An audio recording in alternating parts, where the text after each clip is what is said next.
নন্দীগ্রামের বিধায়ক, নন্দীগ্রামের আপনজন মাননীয় বিধায়ক শ্রী শুভেন্দু অধিকারী মহাশয় আমাদের মধ্যে উপস্থিত হয়েছেন। আজকের এই পবিত্র দিনে পূর্ণ কার্যক্রমে তাকে প্রধানকারী 2 নম্বর অঞ্চলের পক্ষ থেকে আমরা সকলে স্বাগত জানাচ্ছি। মাননীয় বিধায়ক শ্রী শুভেন্দু অধিকারী মহাশয় স্বাগতম।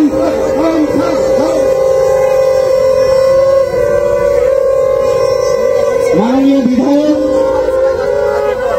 সকলে সারিবদ্ধভাবে থাকবেন, কেউ অযথা হোড়াহুড়ি করবেন না। মাননীয় বিধায়ক মহাশয় প্রতীকী স্বরূপ 5 জনকে আজকের এই 500 বছরের যে রাম মন্দিরের প্রতিষ্ঠা তার প্রতীকী স্বরূপ তিনি মাটির প্রদীপ তুলে দিচ্ছেন অকাল দীপাবলি উৎসব পালনের জন্য। তারপরে প্রত্যেকে যারা এখানে উপস্থিত আছেন প্রত্যেকেই এই প্রদীপ পাবেন। মাননীয় বিধায়ক মহাশয় উৎসবের প্রকৃতি স্বরূপ অকাল দীপাবলি উৎসবের প্রকৃতি স্বরূপ এই কার্যক্রমের অঙ্গ হিসেবে তিনি মাটির প্রদীপ তুলে দিচ্ছেন।